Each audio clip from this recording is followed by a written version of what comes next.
Et bonjour à toutes et à tous qui nous suivez dans le futur, après la pandémie sur YouTube. Le Planétarium, je rappelle, mettra les vidéos en ligne après la crise sanitaire. On attend un petit peu que tout ça se tasse avant de mettre en route la chaîne YouTube. En attendant, et bien sûr, les vidéos sont visibles sur Twitch pendant 14 jours, hein, c'est le fonctionnement habituel. Nous sommes le vendredi 19 mars 2021. Nous sommes toujours dans l'opération Planétarium at Home, le Planétarium de Vaux-en-Velin s'est mis sur Internet depuis maintenant 1 an pour continuer à être auprès de vous malgré la fermeture. Nous avons donc une opération qui se déroule les lundis, les mercredis et les vendredis, donc en 3 volets différents. Le lundi, ça s'appelle Astronomer at Home. On l'a mis en anglais au début, mais petit à petit ça dérive vers le français. On invite des astronomes et des astronomes voilà, à parler de leur métier et de leur thématique de recherche. Le mercredi, c'est médiateur ou médiatrice at home, selon que ce soit Pierre ou moi qui sommes avec vous. Et ce sont des sessions de médiation, soit du Stellarium pour faire un planétarium en ligne, soit des jeux vidéo d'astro où on parle d'astronomie et de science-fiction, soit des Scriblio, des Gartic Phone, voilà, ce genre de jeux qui tournent un peu sur Internet avec la thématique astronomie, ou encore des quiz, qui apparemment les gens aiment beaucoup ça. Donc si vous voulez faire des quiz, sachez que dans 2 semaines, si vous êtes sur Twitch, sur YouTube c'est un peu tard, mais si vous êtes sur Twitch, dans 2 semaines il y aura le quiz numéro 5, voilà, soyez là. Et puis le vendredi, c'est vulgarisateur, vulgarisatrice at home. Avant, on recevait des youtubeurs, youtubeuses, mais une fois qu'on a un petit peu, on a quand même vu pas mal de personnes de YouTube, on a commencé à s'intéresser un petit peu au reste de l'univers Internet. Et ce soir, nous recevons la docteure Elodie Chabrol, qui est communicatrice scientifique et qui officie sur Twitter, mais pas que, on verra ça avec elle dans un instant. Nous avons les personnes du chat qui sont en train déjà de débattre de ce que c'est qu'un postdoc en recherche, aussi les chercheurs peuvent avoir des postes permanents, etc. Ça tombe bien puisqu'on parlera du parcours d'Elodie à la fin, dans la 3e partie de la session. Et qu'est-ce qui se passe dans le chat? Ah, d'accord, il y a eu des petits bugs de Twitch apparemment, mais tout va bien, c'est parfait. Eh bien écoute, Elodie, enchantée de te voir parmi nous ici, et je t'invite à te présenter en quelques mots, de dire qui tu es, quel est ton parcours et de quoi tu vas nous parler aujourd'hui, sachant que il y aura 3 parties, hein, je le rappelle. On va parler du sujet que tu veux nous présenter, on va parler de ton travail de vulgarisation et de communication, et on va parler de ton parcours. Voilà, c'est les 3 parties que l'on va faire en interaction avec le public. À toi de jouer. Eh ben déjà, merci pour l'invitation. Je suis ravie d'être là ce soir. Alors, en quelques mots, de toute façon, on développera plus tard. Ouais. Donc, effectivement, je suis docteur en neurosciences, en neurogénétique même, parce qu'au départ, j'étais généticienne avant d'être neuro. J'en parlerai à la fin. Donc, j'ai fait une thèse à Paris. Je suis partie pour ce fameux postdoc en Angleterre qui devait durer 2 ans et 2 hôtel. Et puis, pendant le 2e postdoc, en fait, j'ai rejoint l'équipe de création d'un festival qui s'appelle Pint of Science. Donc, à l'époque, c'était rien encore parce que ça n'existait pas. Donc, on l'a lancé tous ensemble. Et puis, pendant, au final, 4 ans après, j'ai fait de la recherche tout en ayant Pint of Science France et un petit peu Europe à gérer. Et en 2017, j'ai quitté complètement la recherche pour me consacrer à la communication scientifique. Donc, plein de choses différentes, plein de projets différents. Je vous en parlerai du coup dans la partie métier, mais vraiment, mon boulot, ça peut aller de la formation aux doctorants sur la communication scientifique, comme ça peut aller aussi au consulting pour aider des boîtes de sciences à discuter science sur les réseaux sociaux. Donc vraiment plein de choses différentes. Un peu, comme je décris mon métier, c'est un peu comme un écureuil qui serait sous du LSD, quoi. Ça ressemble à ça en gros. Voilà. J'arrive pas bien à voir l'image, mais d'accord. Voilà. Je trouve que c'est l'image la plus simple, et notamment dans ces projets. Et ben en 2018, je suis biologiste, et notamment dans le projet On the Moon Again qui s'est lancé en 2018 et dont je vais vous parler là ce soir. Donc on voit le logo oui. En bas. Et d'ailleurs, au Planétarium, on a des t-shirts avec ce petit bonhomme, et donc je fais le lien, voilà, c'est pour ça qu'on avait ces t-shirts-là l'année dernière et les années d'avant. Voilà, depuis 2019, on a à l'Association française d'astronomie et au Planétarium de Vaux-en-Velin, il y a des t-shirts avec ce bonhomme, et c'est donc là que ça vient. Tout s'éclaire, tout s'éclaire pour moi, c'est parfait. La méga classe. Et pour ceux qui sont dans le chat, il y a aussi Asma ST2 Oui, qui fait partie du coup du projet. Si vous voulez lui poser. Et oui.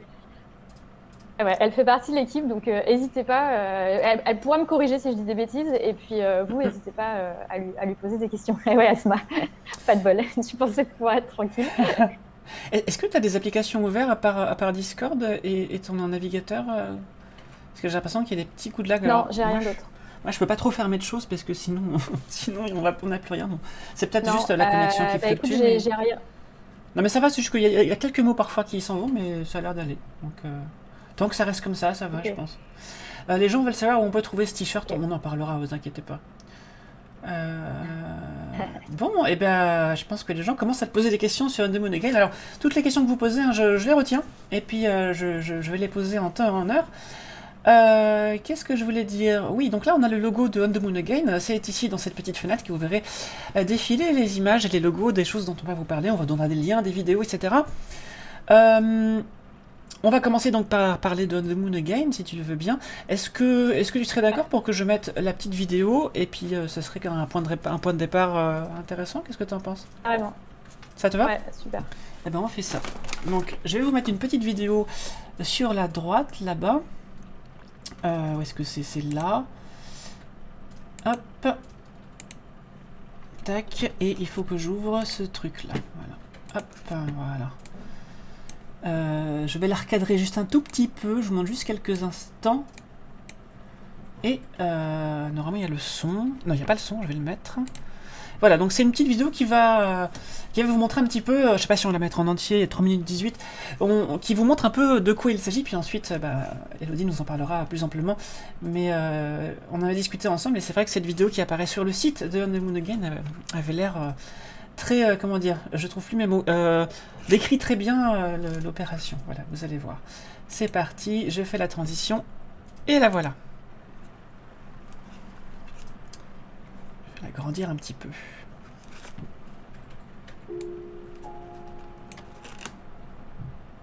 One night I was bored in my apartment and decided to take my telescope out to the sidewalk. The moon was out and I thought, why not? Within a few minutes, people started walking over and asking what this thing was. Hey, what is that, bro? It's a telescope. Oh. Do you want to check out the moon? Do you want to take a look at the moon? What is it? It's the moon. How am I supposed to look? You're supposed to look right here. Oh, indeed. Yeah. That's where it all started, and it just sort of went from there. I'm looking at the moon. Hold on real quick. Come on. Oh my god. Oh my god. Oh my god! Oh my god. On va entendre cette phrase beaucoup pendant la vidéo. Oh my god, oh my god, no way. No way. No way, that's the moon? No way. Yeah, way. La musique, c'est Clair de Lune de Debussy. J'espère que ça va pas être striké du coup. Sinon, il y aura quelques minutes, quelques secondes de son qui vont être enlevées, je pense. What? What? Look at the edge. I want to see more of it. I know. Holy. I've never seen this before. I've never seen this before like this, man. Wow, that is intense right there, boy. Woo! Bro, that look like that's right down the street, man. Man, what you got here, man? That look like that's right down the street. Yeah, isn't that amazing? It's right. Is that an actual image of the moon? Is that like a live image? It's that right there.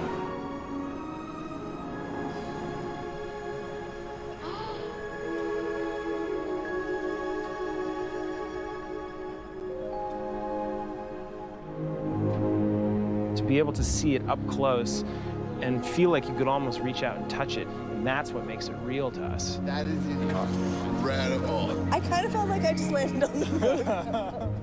It makes you realize that we are all on a small little planet, and we all have the same reaction to the universe we live in. Wow. Oh, Wow. oh wow. Wow. Yeah, wow. I think there's something special about that, something unifying. It's a great reminder that we should look up more often.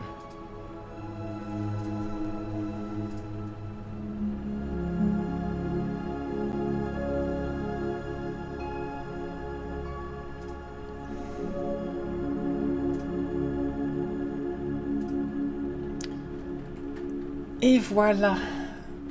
Voilà par quoi on voulait commencer.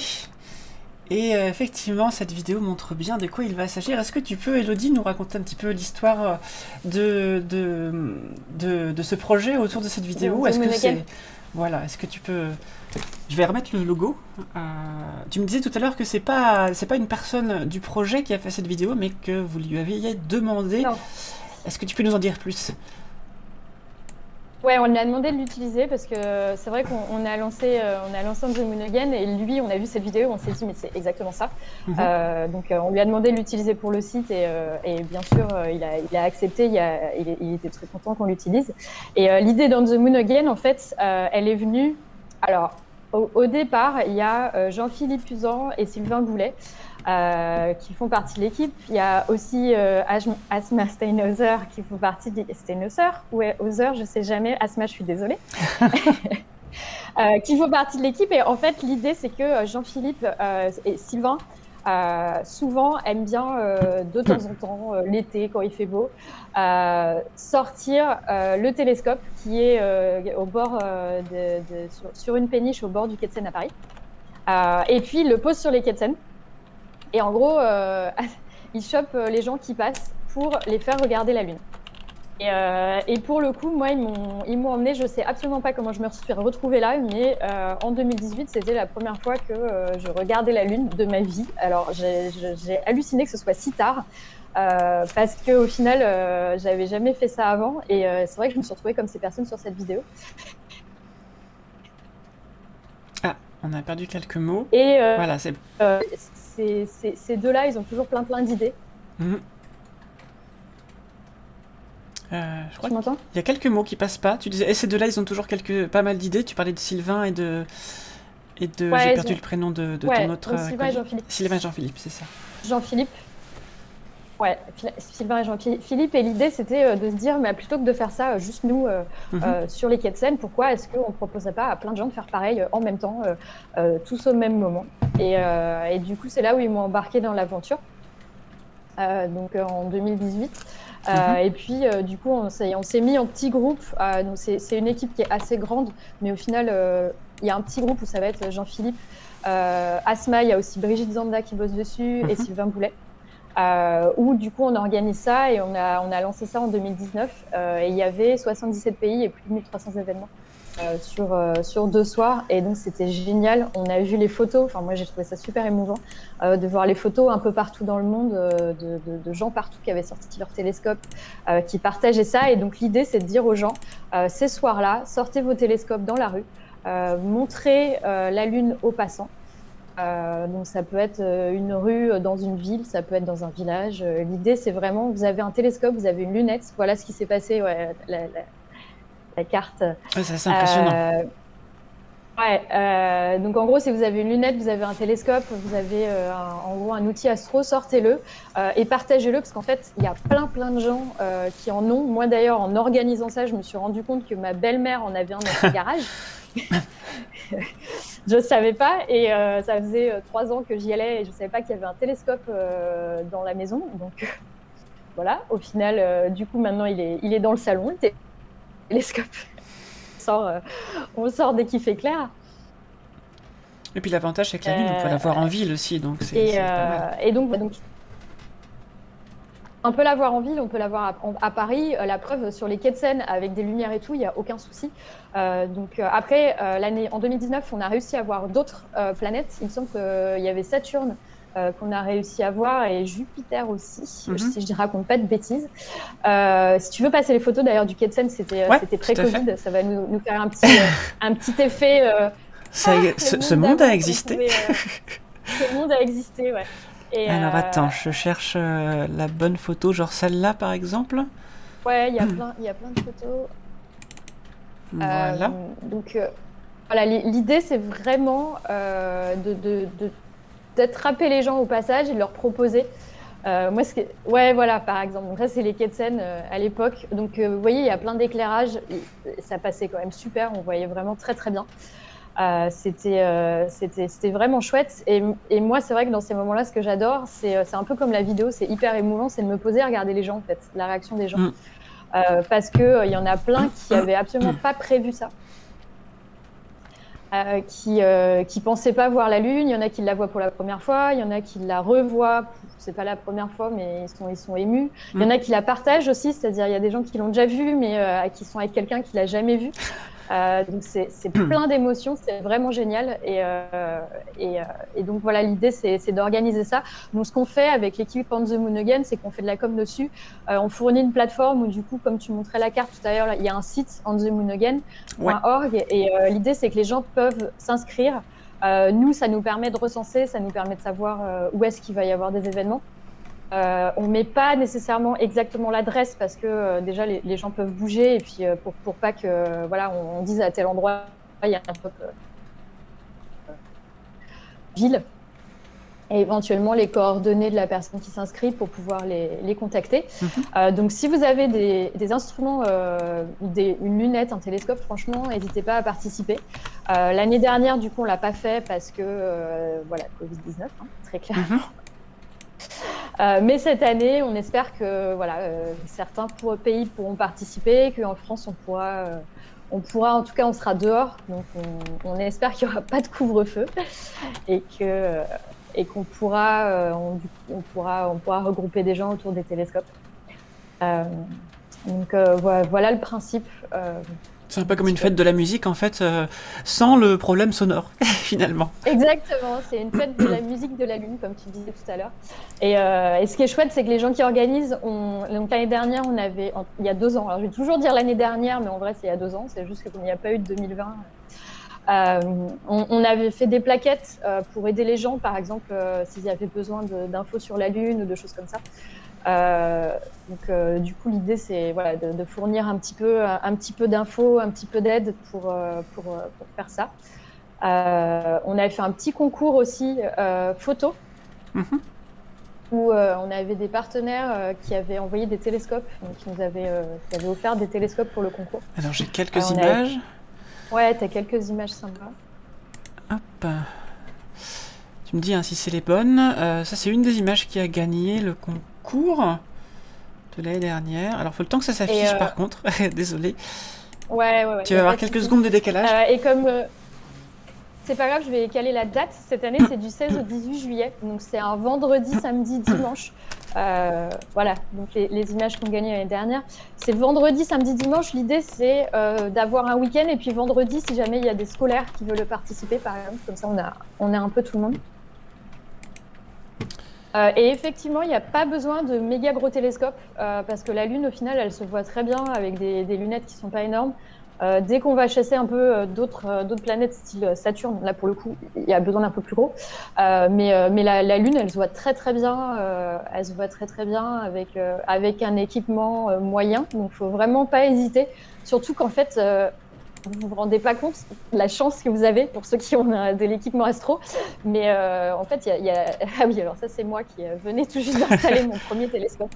Grosse fierté. Et ouais, ceux qui ont ça chez vous, franchement, pour vous, c'est normal, mais il y a tellement de gens qui n'ont pas accès à ça que c'est génial si vous pouvez participer. Alors là, on a des images où il y a énormément de monde parce qu'ils faisaient ça vraiment sur certaines places ou à des endroits où ils avaient vraiment prévu.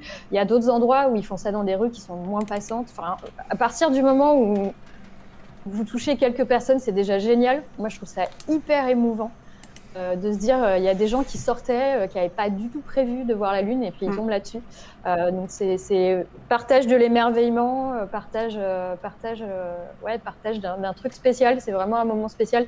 Je ne sais plus qui disait dans le chat, c'est Sinerta, je crois, qu'elle se souvient la première fois qu'elle a vu la Lune à travers un télescope. Mais moi aussi, c'est gravé dans mon petit cœur. Et c'est chouette de voir, je trouve que c'est un moment hyper sympa parce qu'effectivement, on observe la Lune, mais on voit aussi les gens s'éclater et on offre un moment aux gens dont ils vont généralement se souvenir longtemps, je pense. Le petit garçon sur la photo qui dit « J'ai vu une Lune grande comme ça !» Grande comme ça. Et c'est intéressant ce que tu disais de regarder les gens, regarder la Lune, puisque on partage l'émerveillement, mais on partage aussi la réalité, c'est-à-dire que ça rend les choses réelles. C'est là que tu te rends compte en fait de l'écart qu'il y a entre la représentation des gens de l'espace et ce que c'est réellement. Et quand tu fais des animations, quand tu fais, comme ce que tu fais toi, hein, de la vulgarisation aussi un petit peu sur Internet, tout ça, tu donnes des informations aux gens, mais bon, ces informations, ça rentre dans la tête, mais c'est pas forcément vécu, quoi. Et là, c'est là que les gens font « Ah, mais c'est ça, en fait !» Et ça, c'est aussi un tilt, en fait, qu'on voit au-dessus de la tête, comme dans les Sims, là, une espèce d'ampoule. Ah, mais oui. Non, mais c'est exactement ça. Et puis il y a aussi, parfois, on regarde plus autour de nous, tu vois. On regarde plus, la Lune est là, mais c'est vrai qu'on la regarde pas forcément. Et du coup, ça permet aussi, pour ceux qui oublient qu'elle est là ou quoi, de ramener un petit peu les choses et de dire, bah voilà, regardez, la Lune est là, c'est quand même énorme. Et la voir de près comme ça, ouais, voilà, ça c'est une image que j'avais fait avec mon smartphone sur le télescope. Et c'est hyper cool de voir la réaction des gens. Enfin, pour moi, c'est presque aussi cool. C'est plus cool de voir la réaction des gens que le reste, quoi. C'est vraiment juste génial. Et ce qui est rigolo, c'est qu'ils sont là, ils disent mais attends, c'est la même chose, c'est ça que je regarde. C'est souvent une réaction qu'on voit, ça. Et puis il y en a qui disent mais c'est fou, c'est des détails, mais c'est les cratères, c'est quoi, enfin. Qui se rendent compte du détail et puis qui le regardent en vrai et qui le regardent dans le télescope et qui se disent ah ouais mais en fait on voit vachement bien et tout, enfin c'est fou les détails qu'on peut voir, alors que effectivement il y en a plein qui se disent mais à Paris on peut voir tous ces détails et tout, parce que pour eux c'est logique, il y a énormément de lumière, bon bah on peut pas bien voir, quoi, alors qu'en fait la Lune honnêtement même avec sur les quais de Seine avec des look-up dans tous les sens et les réverbères, ça passe nickel. Je pense qu'ils se rendent compte quand ils mettent l'œil dans le cutter et qu'après ils voient un espèce de gros flash comme ça pendant 10 minutes. Oui, c'est clair. Bah, surtout qu'elle est pleine. Donc nous on y va en mode gibbeuse, donc pas tout à fait pleine, pour que justement ça imprime pas leur rétine pour l'année suivante.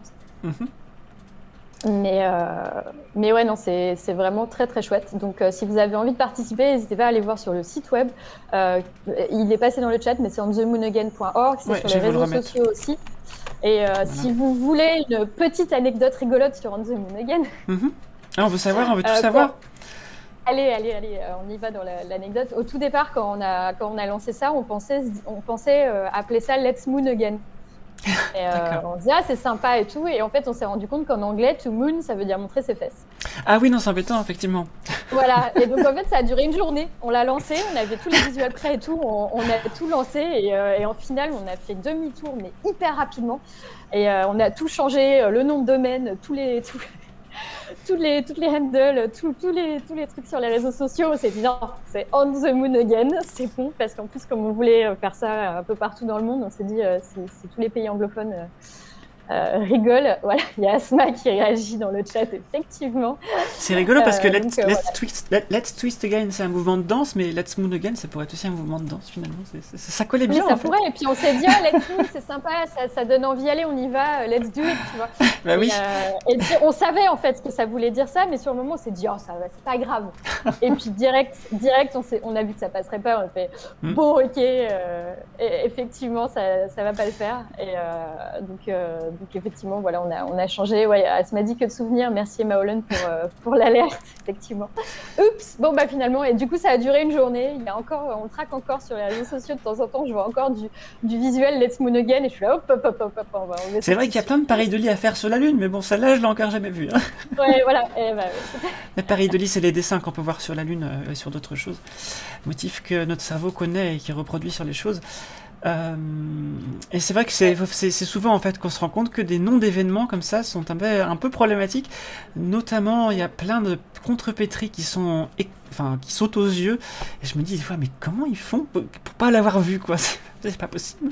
Des fois, c'est une question de langage. Oui. Tu vois, par exemple, cet après-midi, je me baladais, j'ai vu un camion qui s'appelait PMS. Oui. Et en anglais, c'est le prémenstrual syndrome, qui en gros, voilà, juste avant que les filles aient leurs règles, généralement, c'est tous les symptômes avant qui sont vraiment pas cool. Et là, c'était un truc de service, et je me suis dit, mais ça, c'est problématique. C'est pas de bol, quoi. Bon, en tout cas, là, à votre service. Ouais. Vous avez tué le même dans l'œuf, donc c'est bon, vous êtes sauvés. Je regarde un peu les questions qu'il y a. Donc Sinerta qui nous a parlé de sa première vision de la Lune. Polo 5TD, il faut le dire, pas besoin d'un méga gros télescope pour en faire profiter aux passants, mais carrément. Et justement, je disais tout à l'heure à Elodie que quand la Lune est presque pleine, comme ça, tu peux même carrément faire une COVID-free observation avec un écran, un carton blanc que tu tiens à quelques dizaines de centimètres de l'oculaire. Il y a assez de luminosité pour que ça se projette dessus et que tu puisses la montrer à plusieurs personnes à la fois. Voilà, c'est justement... c'est ça l'intérêt aussi de l'observation lunaire. Yannis Vidéo, si tu participes à One Moon Again dans le Grand Nord, je pense que tu triches parce que tu auras peut-être des aurores boréales en plus, quoique peut-être en été, tu auras peut-être qu'il fera jour en fait, je ne sais pas. Général Licala, quand je montrais le soleil, je pense qu'il n'y aura pas beaucoup de nuit de son côté. Hein. Ouais, non. Ouais, je pense que... Juillet, ouais, c'est bon.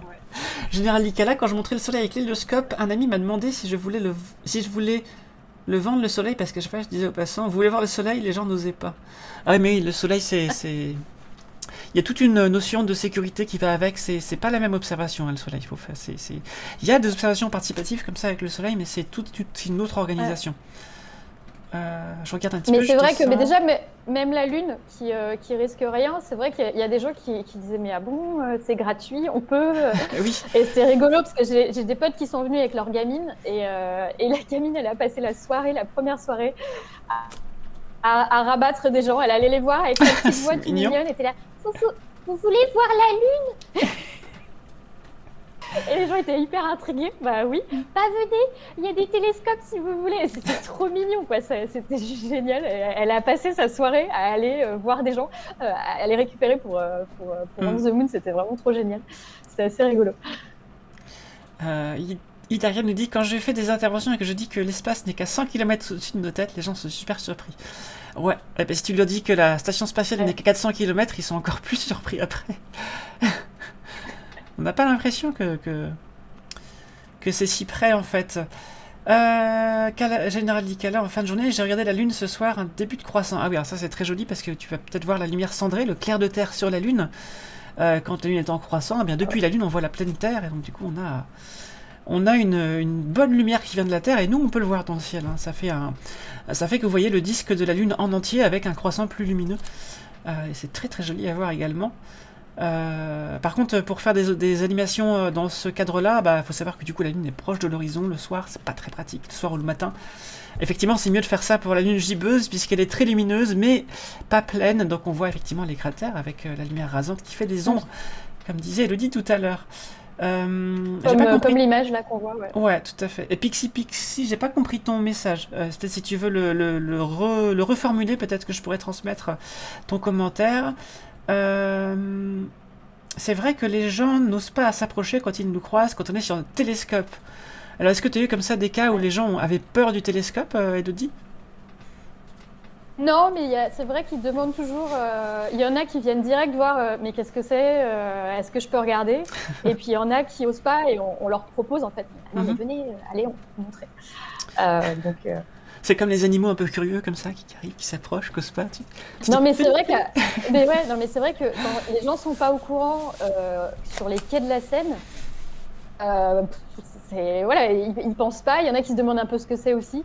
Et puis voilà, là c'est une grosse surprise généralement parce qu'ils prévoient pas le truc, quoi. Ils marchent tranquillement sur la Seine et puis pouf, ils tombent sur un télescope. Mais c'est ce truc. Donc. Peut-être que ça a changé leur vie ce soir-là. Hein. Il y a beaucoup de gens qui racontent que leur première vue de la Lune ou de Saturne ou de Jupiter leur a changé la vie en fait, parce que tout d'un coup ça t'étend ton univers finalement. Ouais, ben. Je regarde un peu. Et puis tu regardes peut-être la Lune après différemment, tu vois, une fois que tu l'as vue près. Complètement. Johansson, je devrais faire la blague de dire aux gens mettez une pièce dans le télescope, mais j'ai arrêté quand les gens mettaient les mains dans leurs poches. Oh, c'est pas gentil ça. C'est génial cet événement, je découvre, bravo à vous. Qui est à l'origine de l'idée? Ça a débuté en 2019, est-ce bien cela? Alors t'en as parlé un petit peu? Oui, origine, je pense que c'est Jean-Philippe Usan et Sylvain Boulet. Les deux. Mais bon, après, il y a toute la team qui est autour, notamment Asma qui est dans le chat. J'ai plein de monde. En fait, j'ai l'impression que c'est venu d'un truc qu'ils ont toujours fait. Il y a aussi les petits cueilleurs d'étoiles, qui est une asso, si vous voulez aller jeter un œil, qui est une asso où l'idée c'est d'aller voir des enfants dans les hôpitaux, donc aussi soit parfois avec un télescope quand c'est possible, d'autres fois d'aller les voir, de leur raconter de la science, des choses intéressantes, de leur changer les idées en fait avec plein de choses. Généralement, c'est des scientifiques qui viennent, des astrophysiciens et tout, qui viennent leur raconter vraiment plein de choses. Donc, c'est une idée de rue, je pense. Et du coup, c'est juste changer un peu l'échelle du truc, quoi. Voilà le lien vers le site des Cueilleurs d'étoiles, justement, si ça vous intéresse, et le site qui apparaît sur la gauche. Il y a plein d'organisations dont Elodie va nous parler ce soir. Il y a déjà eu On the Moon Again, maintenant il y a les petits Cueilleurs d'étoiles, il y en aura d'autres, c'est pas fini. Parce que Elodie est partout sur Internet, et dans la vraie vie. Ce qui m'a beaucoup plu, c'est que notre public était très hétérogène, notamment dans l'origine sociale, que l'émerveillement était le même, nous dit Iskandar, mais tout à fait, l'astronomie peut tout à fait rassembler les gens qui au préalable n'étaient pas du tout destinés à être rassemblés de par leur origine sociale, de par les chemins qu'ils ont dans leur vie qui se croisent pas forcément, et c'est bien parce que ça met effectivement les gens au même niveau, et ça fait comment dire, ça crée une communication là il n'y en avait pas effectivement. Salut Idariane, à bientôt. Effectivement, et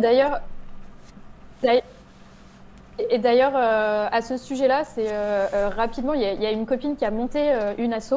Elle, pour le coup, c'est en Grèce. Attendez, je vais raconter des bêtises. C'est à Chypre. C'est une asso à Chypre, et l'idée, en fait, c'est que le pays, il est quand même divisé en deux. Et il y a, là je suis en train de raconter n'importe quoi parce que je me souviens plus exactement.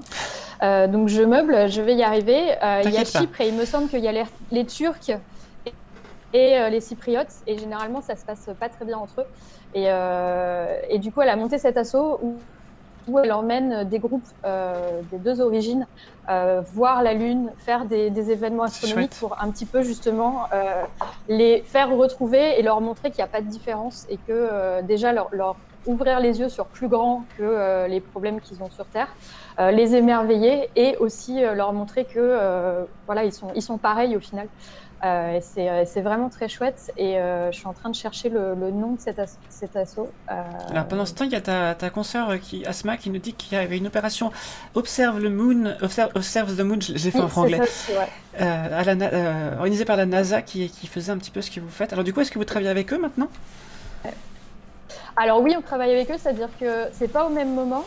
Donc eux, ce qu'ils font généralement, c'est que ils communiquent sur nous, et puis nous, au moment où c'est eux, je crois que c'est en octobre, il me semble, Asma, si je raconte pas de bêtises, on communique chacun sur l'événement des autres. Et l'idée, c'est que eux, c'était quand même pas mal NASA, donc du coup pas mal US.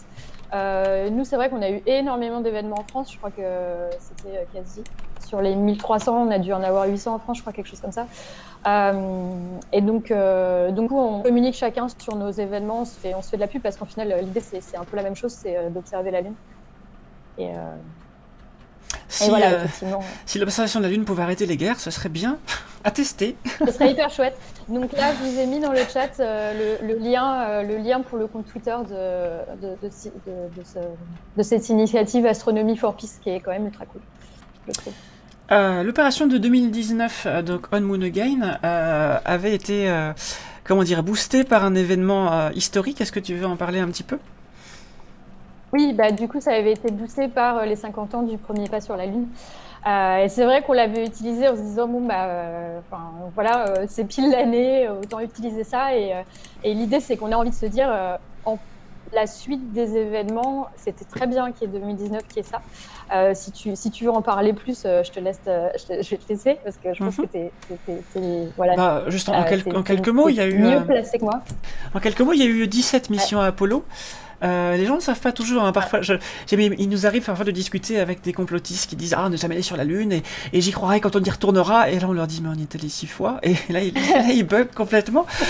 Parce que, effectivement, souvent, les gens retiennent Buzz Aldrin et Neil Armstrong. Je ne sais pas si dans le chat, il y a des gens qui s'intéressent à ce sujet. En général, c'est ça que vous connaissez. Mais il y en a eu plus que ça.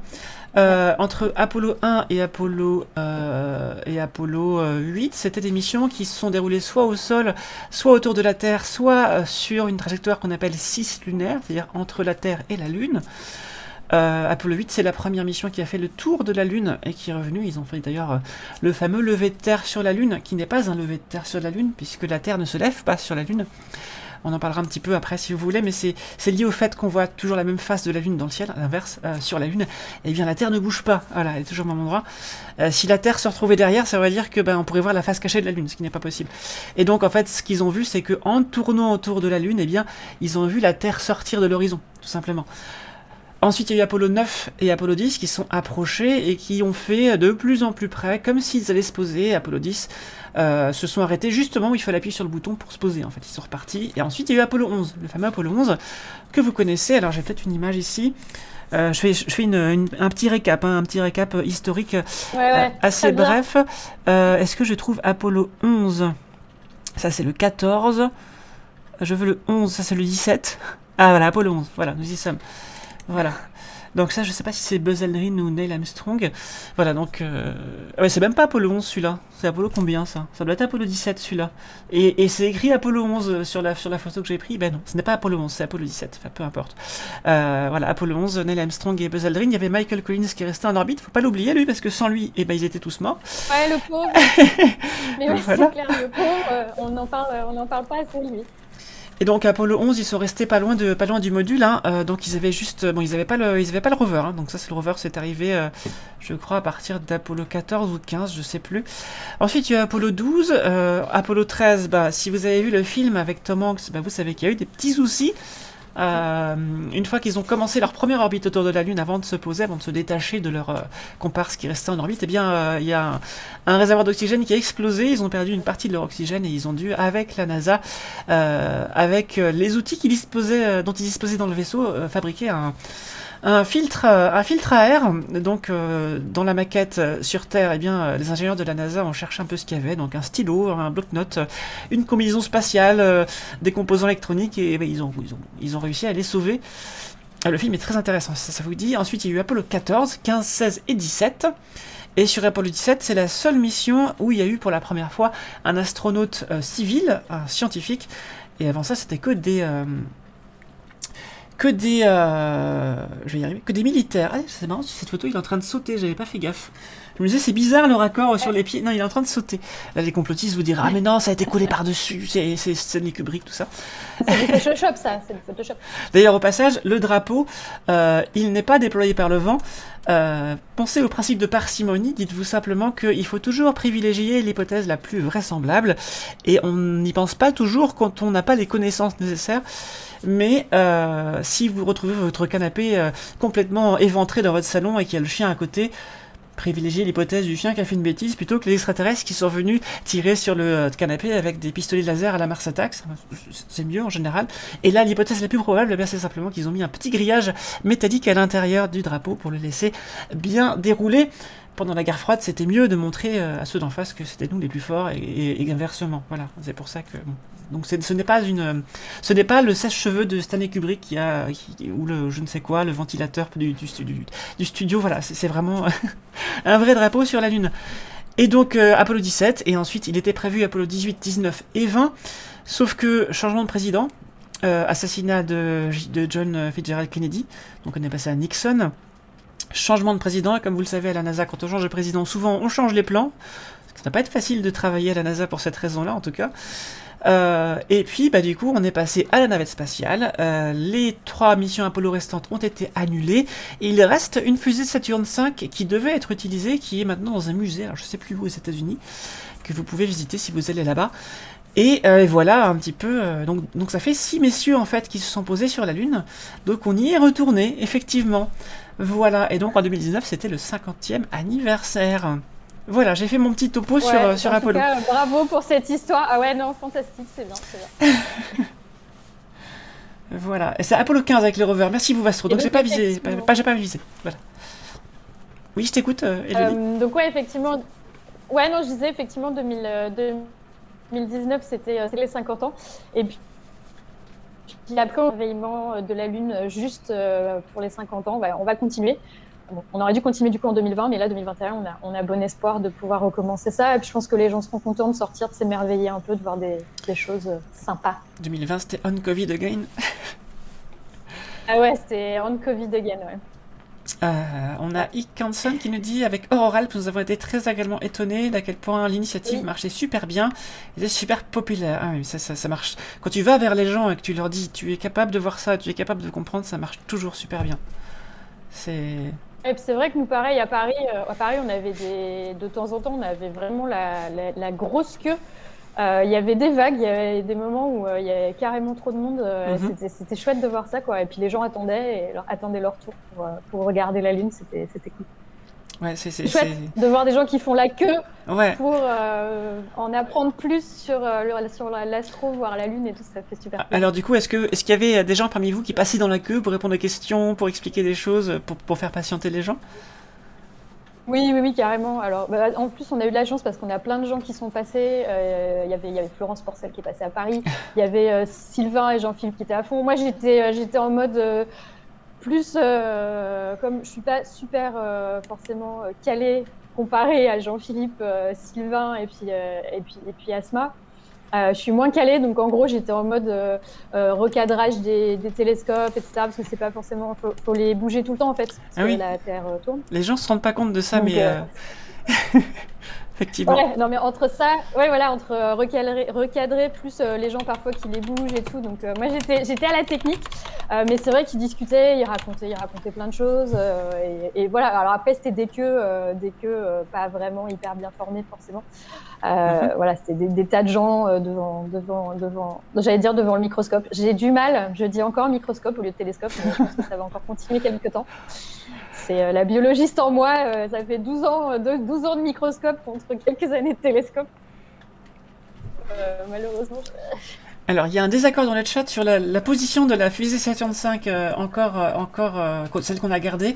Alors, figurez-vous que tout le monde a raison, puisqu'il y en a 3. Voilà. Donc, les 3 fusées Saturn V d'Apollo, j'imagine 17, 18 et 20, j'imagine que c'est celle-là. Elle était aussi utilisée pour d'autres choses, hein, cette fusée-là, et pas que pour Apollo spécifiquement, je crois. À vérifier. Mais en tout cas, il en reste 3. Il y en a une qui est au NASA Johnson Space Center. C'est la seule qui est complète pour un certifié vol. Bon, elle était certifiée pour le vol au moment où elle a été rangée, mais je pense que maintenant elle a un peu vieilli, elle ne doit plus l'être complètement. S'il fallait la faire revoler, il faudrait quand même vérifier pas mal de choses. Et les deux autres, elles sont faites de morceaux réels et de morceaux maquettes. Et elles sont où? Ah bah je ne sais pas, c'est pas indiqué sur le site que je suis en train de lire.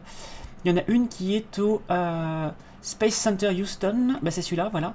Et donc on a quelqu'un qui disait qu'il y en avait une à Washington et l'autre, bah je ne sais pas, mais voilà. Donc voilà, il y a un LEM aussi à Washington, voilà. Donc on retrouve ça. Et du côté russe, on retrouve, il y a des gens qui font des, comment ça s'appelle?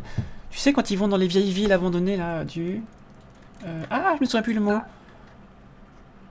Urbex, voilà, c'est ça, de Urban Exploration, et il y a un hangar en Russie avec des navettes Buran à l'intérieur. La navette russe qui n'a pas volé, qui a volé une fois, je crois, sans pilote. Et voilà, donc il reste comme ça des engins de cette époque qui sont encore en état présentable, plus ou moins. Voilà. Merci Mouj 1945. Excellent. Qu'est-ce que tu as envie de dire aux gens pour l'opération de 2021, du coup comment ça va se passer, quand ça commence, qu'est-ce que les gens peuvent faire, tout ça? Alors là, déjà, ils peuvent, si vous avez n'importe quoi, vous pouvez vous enregistrer sur le site, là. Donc, si vous allez sur le site On the Moon Again, on a ouvert ça lundi. Donc, c'est parfait niveau timing. Vous pouvez vous enregistrer, donc en gros dire que vous comptez être là, donner votre ville, éventuellement les liens vers vos réseaux sociaux pour qu'on puisse vous contacter. Donc voilà, et effectivement sur la page d'accueil, si tu descends quand on descend un tout petit peu, il y a un petit bouton participer, soit là-haut, ouais, soit en bas. Donc voilà, l'idée c'est on arrive sur ce formulaire exactement. Et donc là, vous remplissez pour nous informer que voilà, vous allez participer. Bien sûr, vous n'êtes pas obligé de le faire tout de suite. Si vous êtes déjà chaud et que vous savez que vous serez dispo, et ben hop là, c'est parti.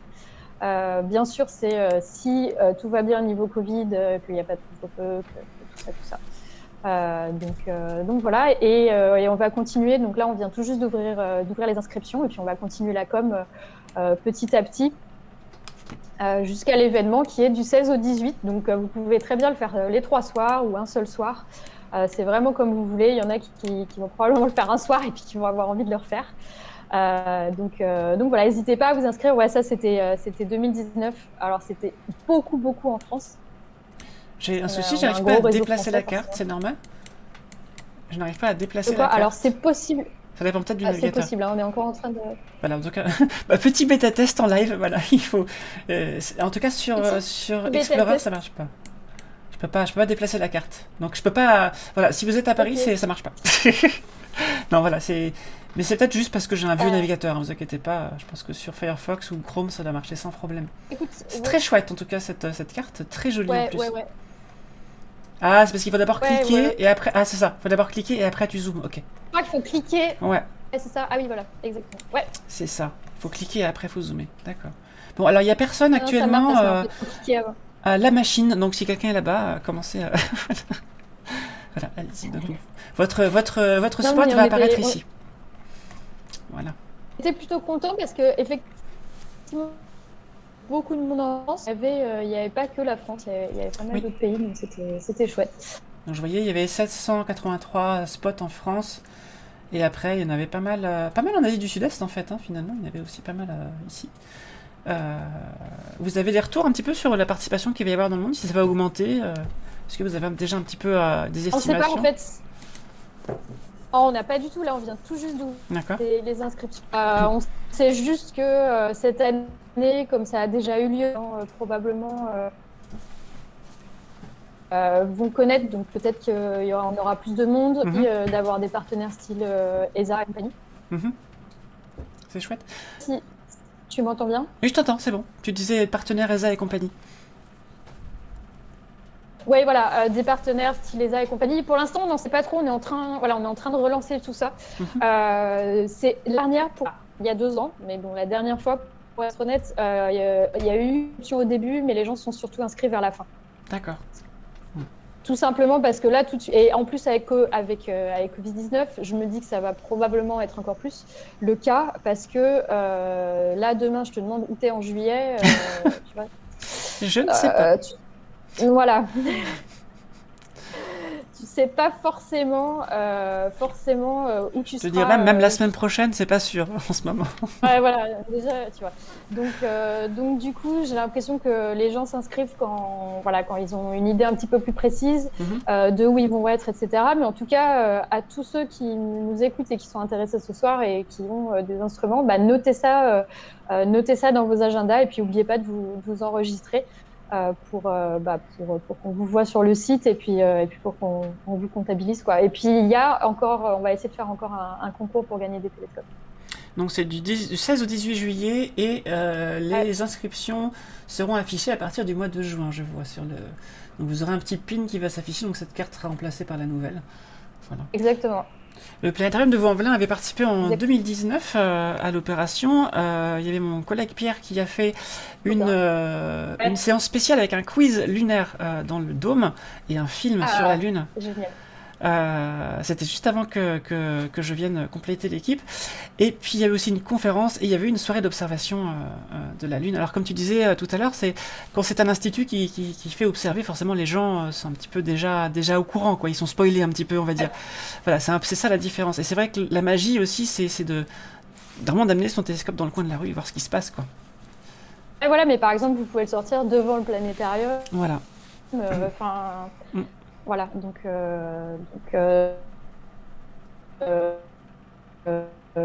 c'est un peu l'idée, c'est de le sortir et le rendre accessible.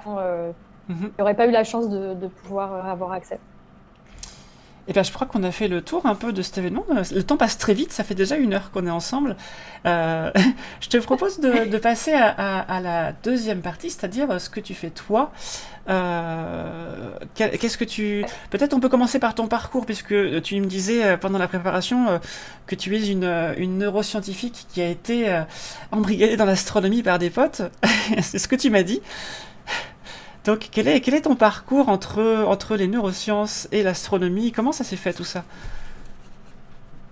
Ah, je crois que je t'ai perdu. Non, c'est bon, tu es là. Parfait. Alors, attends. Non, c'est bon, tu es revenu. Ok. Je pense que en fait, je vais fermer Twitch. D'accord. Je te laisse gérer. Oui, je mettrai les images que tu veux. Ouais, c'est possible, ouais.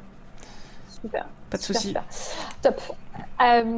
Donc mon parcours en fait, neurosciences à Paris. Donc j'ai fait une thèse à Paris. Très biologiste, très biologiste dans l'âme, généticienne plus que neuro à la base d'ailleurs. Et puis en fait, je suis un peu rentrée dans l'astro tout simplement. Je crois que la première fois, c'est en entendant Jean-Philippe Uzan donc, faire une présentation à Pint of Science.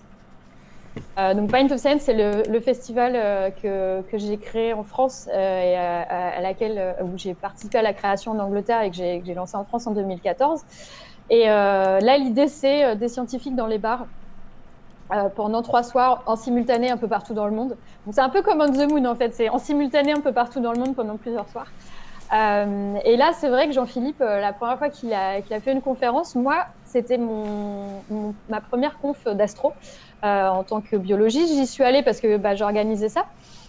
Donc je voulais voir. Et puis c'est là où je me suis rendu compte que c'était déjà ultra cool, que c'était compréhensible. J'ai toujours eu un problème avec la physique, en fait, à la fac.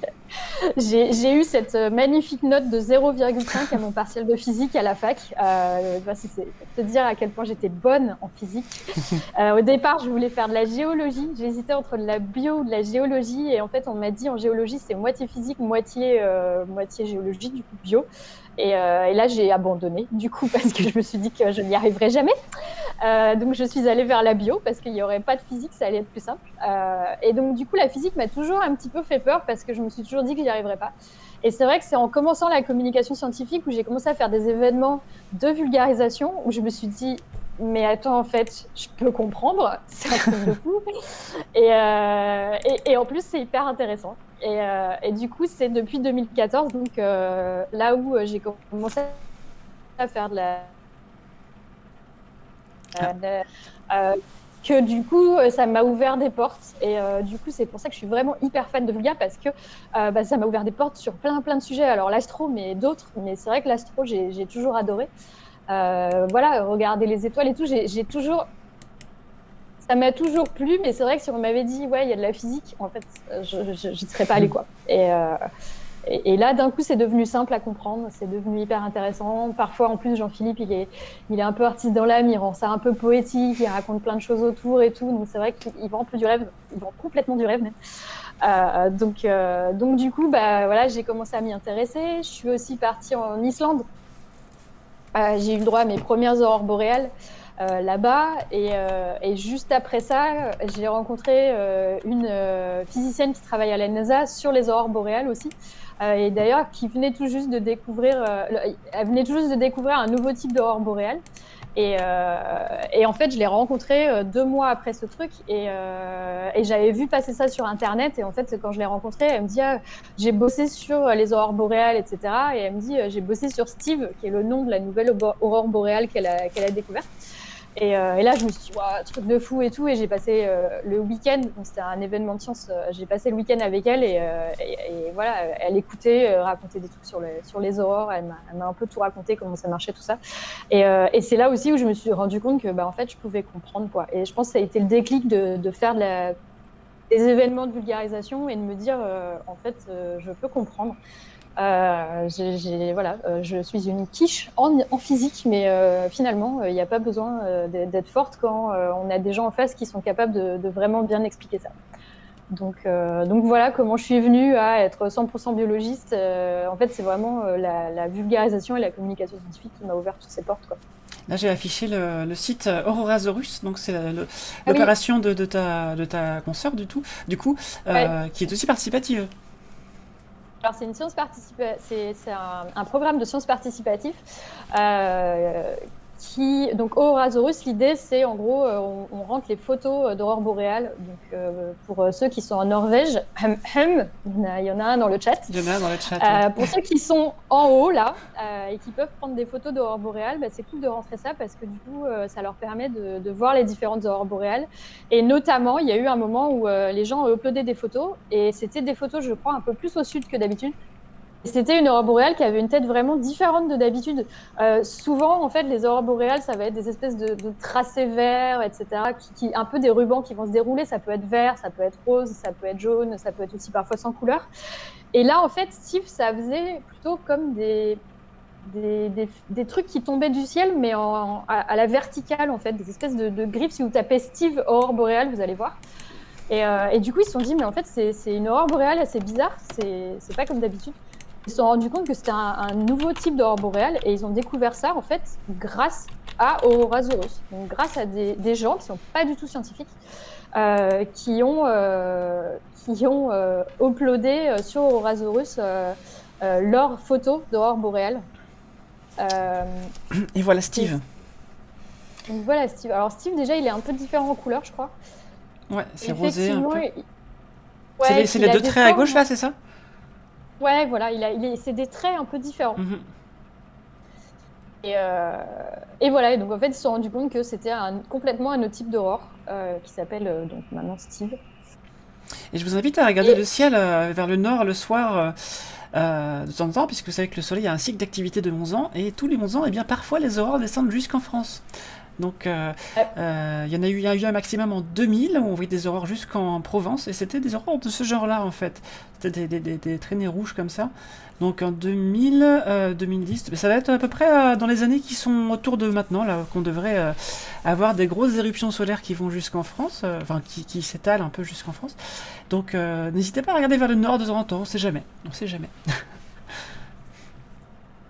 Tout à fait. Alors, on demande, je crois, il y a Yannis Vidéo qui demande est-ce qu'il faut faire en temps réel? Je suis pas sûre. Il faut aller voir sur le site, là, pour le coup, Aurorasaurus.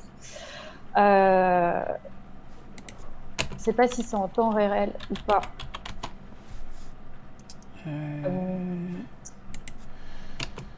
Je regarde parce qu'il y a un site de la NOAA, donc c'est pas la NASA, c'est la NOAA, c'est une autre agence américaine, qui, voilà, le 30 minutes forecast, et qui vous dit en fait, voilà, c'est ici, je vais vous mettre le lien, qui vous dit où se situe le cercle auroral actuellement et la prédiction de son mouvement selon les estimations, et c'est là aussi qu'on voit, si le soleil est en très forte activité, le cercle auroral va s'élargir et descendre.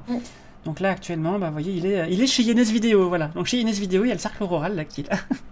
En Norvège, voilà, ici. Et il y a aussi des aurores au sud, hein, n'oubliez pas. Donc si vous êtes en Patagonie par exemple, ça peut être intéressant. Voilà.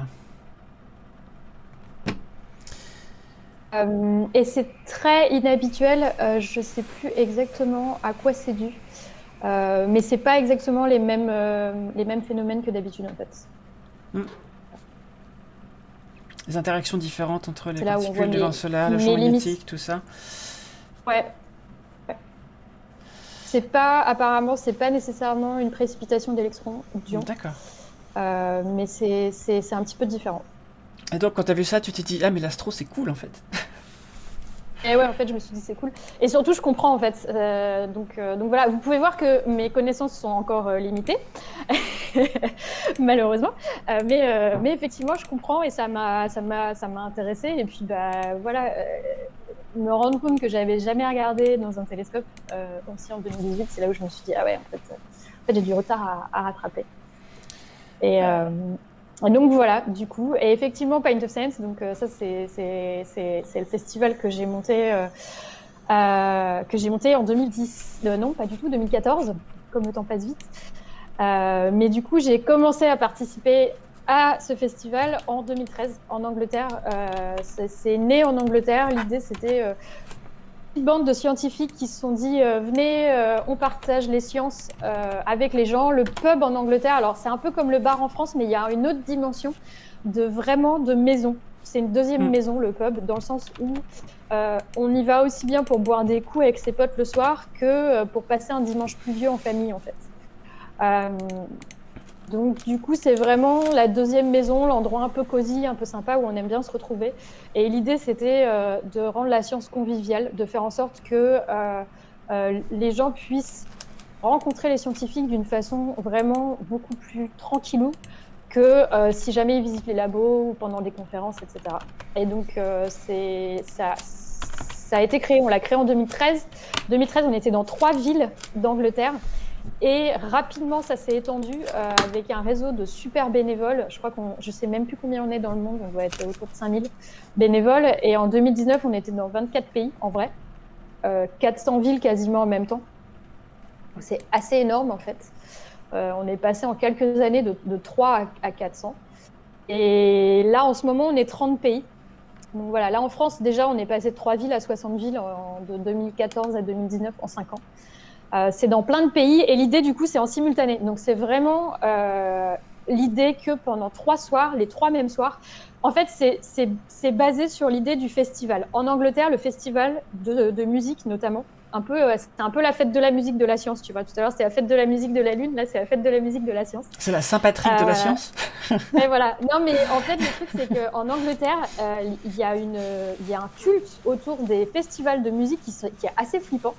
C'est-à-dire qu'il y a même des festivals que tu réserves en 2 heures, les tickets s'en vont sans que le line-up ne soit annoncé. C'est-à-dire on ne sait pas qui va jouer, mais les tickets en 2 heures seront partis. Parce qu'on sait que ça va être génial, etc. Et du coup, l'idée, c'est de se dire un peu comme un festival de musique où tu as plein de scènes en même temps. Et Pint of Science, on va avoir plein de scènes en même temps aussi. Donc les scènes, c'est des pubs avec des scientifiques. Et donc, à l'époque, c'était 3 villes et là, maintenant, c'est un peu partout dans le monde et c'est en simultané. C'est-à-dire que c'est pas au même créneau horaire forcément. C'est-à-dire que ça commence en Nouvelle-Zélande. Ouais, voilà, ça commence en Nouvelle-Zélande, ça finit sur la côte ouest des États-Unis, Costa Rica, tout ça. Et du coup, chacun le fait le soir dans son propre créneau. Donc, moi qui gère l'international, en vrai, quand c'est Pint of Science, le vrai Pint of Science dans les bars, j'ai du Pint of Science de 9h du matin le lundi. C'est du lundi au mercredi.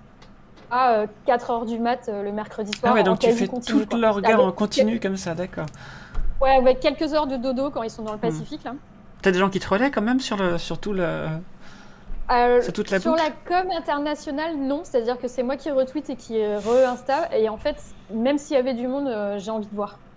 Et le truc, c'est comme je suis directrice internationale, en plus de gérer la France, j'ai envie d'être sûre que tous mes petits vont bien gérer, qu'il n'y aura pas de problème et tout. C'est chouette. Et donc, ouais, c'est hyper cool. Et donc, du coup, souvent, le premier soir, je me fais du 9h du mat à 4-5 heures. Je regarde toutes les images. Le deuxième jour, je souffle un peu parce que je sais que ça va. Et le troisième, en fait, comme c'est presque terminé, j'ai les larmes aux yeux. Je vois tout le monde qui dit c'est le dernier soir et tout. Je dis oh, c'est déjà fini.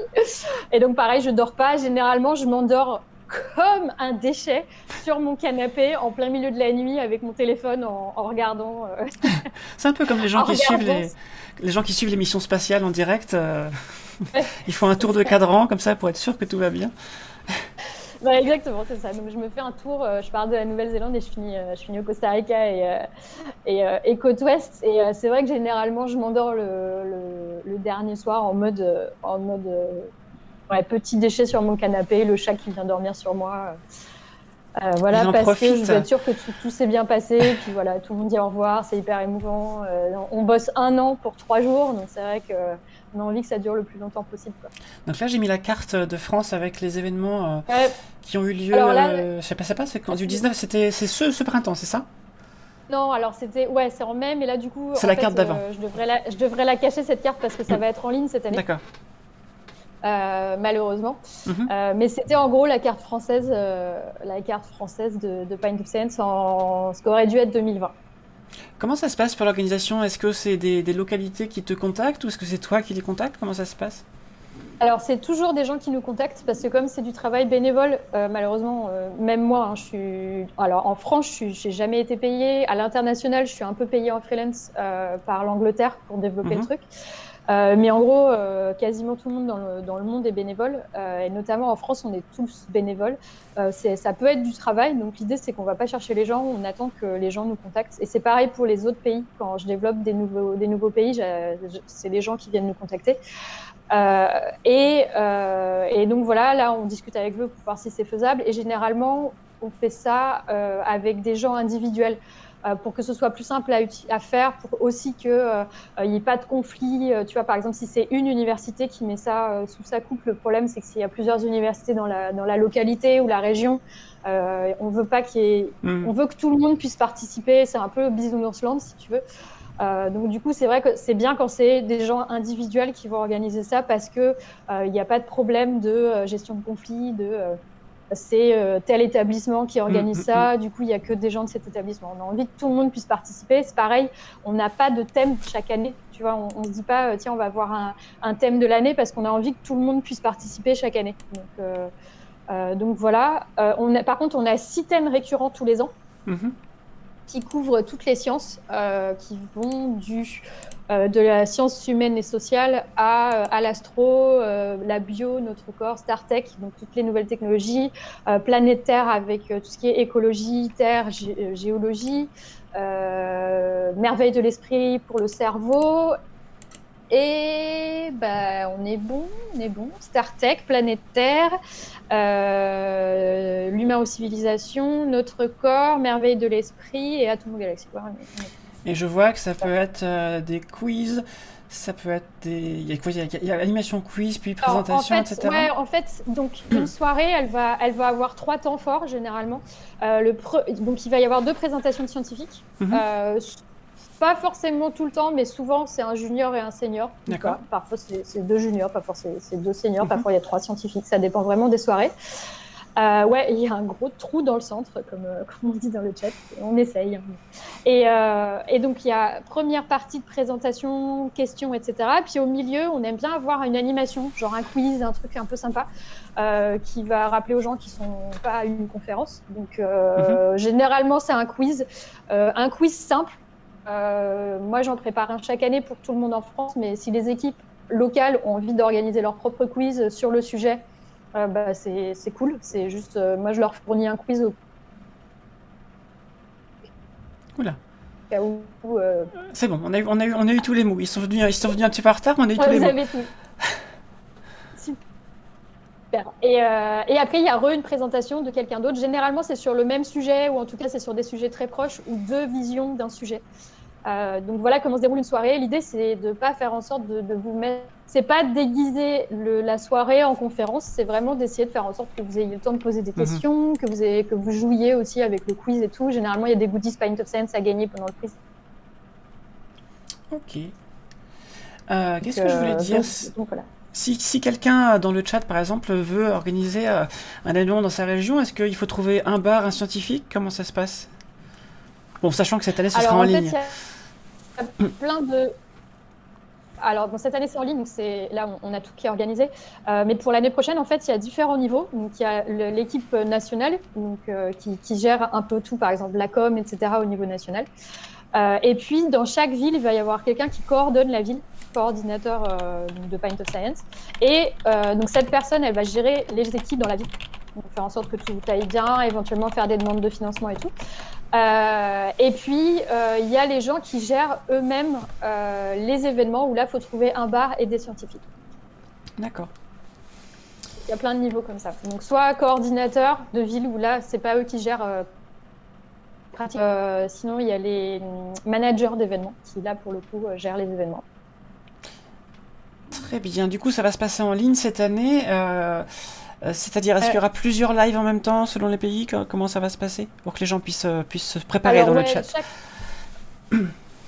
Chaque pays s'organise un peu comme il peut, comme il veut aussi. Par exemple, je crois que le Brésil va avoir 300 lives sur 3 soirs. Voilà. Et nous, on aura une vingtaine de lives, généralement 3 créneaux chaque soir avec 2 lives en simultané. Je suis en train de finaliser le programme, mais l'idée, c'est de ne pas avoir les 2 mêmes thèmes en même temps. D'accord. Pour qu'il n'y ait pas de compétition. Et un créneau égale une ville. Donc voilà, il y a une vingtaine de villes qui vont organiser ça. Et l'idée, c'est que voilà, ils puissent organiser ça tranquillou, sans être en compétition niveau thème. Du coup, il y a chaque pays a sa langue. Est-ce qu'il y a une langue officielle? Comment ça Alors, se passe? chaque pays a sa langue. On les laisse faire complètement en local. Moi, généralement, ce que je leur conseille, c'est vraiment de bosser avec la langue locale. Il y a des pays qui bossent en anglais, par exemple Singapour. Bon, ils font ça en anglais parce que en vrai, quasiment tout le monde parle anglais là-bas. Il y a des pays où c'est un peu compliqué, genre la Belgique, par exemple. Ah oui, tu m'étonnes. La Suisse aussi. Oui, forcément. Du coup, donc l'idée, c'est vraiment de toucher la localité. D'accord. Les gens qui sont là, donc il y a des pays où ils vont faire un mix des événements en anglais, des événements dans la langue locale. Il y en a où ils vont faire que de l'anglais parce qu'au final, c'est une langue, la langue la plus utilisée. Et puis il y a des pays où ils vont faire vraiment que la langue locale. Par exemple, Brésil, ils font que en portugais. Et nous, en France, on en fait un peu en anglais parce qu'en fait, je me suis rendu compte une année, il y a plein de gens qui m'ont dit en fait, je suis étudiant Erasmus, j'aurais bien aimé participer, mais je parle pas assez bien français. D'accord. C'est là où je me suis dit, ah ouais, mais en fait, dans les grandes villes où il y a beaucoup d'universités et où il y a des programmes Erasmus, on a besoin d'événements en anglais pour pouvoir avoir tout le monde, en fait, et un peu inclusif, et de se dire, il y a des gens qui vivent en France, mais c'est pas pour ça qu'ils peuvent nécessairement suivre une présentation, même vulgarisée de sciences. Donc, on a commencé à faire des trucs en français, ça marche plus en anglais, pardon. Et ça marche plutôt bien parce que du coup les gens sont contents d'avoir le choix et de se dire je suis inclus dans le truc quoi, même si je parle pas français. Donc du coup voilà, l'idée c'est d'y réfléchir et de voir dans les villes où c'est adapté de le faire comme ça. Je vois que le temps défile beaucoup, il reste quelques minutes, mais c'est bien, ça veut dire qu'on est bien, ça veut dire que c'est intéressant, ça veut dire que les gens sont là et qu'ils ont envie de rester, c'est parfait. Et je vois qu'on n'a pas tout dit. Est-ce qu'on peut te trouver sur d'autres choses encore sur Internet? On peut te trouver sur Twitter. Je vais mettre ton compte Twitter si tu le veux. Hein. Sur Twitter, je viens tout juste, carrément, vas-y. Je viens tout juste de lancer, je viens de lancer un podcast depuis janvier qui s'appelle Sous la blouse. Et donc là-dessus, vous pouvez me trouver. L'idée, c'est de parler des scientifiques, mais de parler des gens. Pas de parler de science. Donc généralement, ils présentent leur recherche en quelques minutes au début pour que vous sachiez quand même sur quoi ils travaillent. Mais après, on parle de leur parcours, comment ils en sont arrivés à faire de la recherche. Est-ce que ça a toujours été un truc qu'ils voulaient faire? Est-ce que le sujet sur lequel ils bossent, ça a toujours été un sujet sur lequel ils voulaient travailler ou pas? Et puis, quels sont leurs hobbies? Qu'est-ce qu'ils font à côté? Qu'est-ce qu'ils aiment? En fait, découvrir les humains derrière les scientifiques. Voilà, donc je vous ai mis Sous la blouse. Oui, j'ai le lien vers le podcast. Voilà. Le lien. Donc le lien vers le podcast ici. Il y a la chaîne YouTube qui va avec, que je vais vous mettre ici. Voilà. Et tu as également un site web sur lequel on peut voir tout ce que tu fais dans ton métier. J'ai presque même dans tes métiers, tellement c'est multiple. Ouais. Voilà, elodiechabrol.com. Eh bien, on a dit beaucoup de choses. On n'aura pas eu le temps de parler de ton ancien métier de généticienne, sauf si tu veux en dire quelques mots rapidement, mais on ne pourra pas trop développer. Il faut savoir qu'avant d'être communicatrice, tu étais neurogénéticienne et tu travaillais sur l'épilepsie. J'étais neurogénéticienne, ouais. Tu travaillais sur l'épilepsie, la thérapie génique, ce genre de choses, loin de la Lune, mais... Super loin de la Lune, effectivement. Mais moi, j'avais mon petit... Mais en même temps, je ne sais pas si tu peux chercher, là, je te lance un truc à l'arrache, mais je ne sais pas si vous avez déjà vu des photos de neurones en culture comparées à des photos... si tu fais neurones et galaxies, tu verras, bien en fait, sûr. ça ressemble vachement. Tout à fait. Et parfois, j'aime bien dire que notre cerveau, c'est un peu notre mini-galaxie à nous. Donc au final, c'est pas si loin que ça. Tout à fait, voilà. Je sais pas si tu as déjà vu ces photos de neurones et de galaxies, c'est flippant tellement ça se ressemble. Voilà, en voilà une. Ouais, voilà. Ah, attends, il y a un réveil qui sonne chez moi. Les neurones en rouge. Oui, il y a un réveil. Les neurones en gauche. Il y a un réveil qui sonne chez moi. Ah oui, attendez, je reviens. Je te laisse juste 30 secondes, je vais éteindre un réveil qui sonne.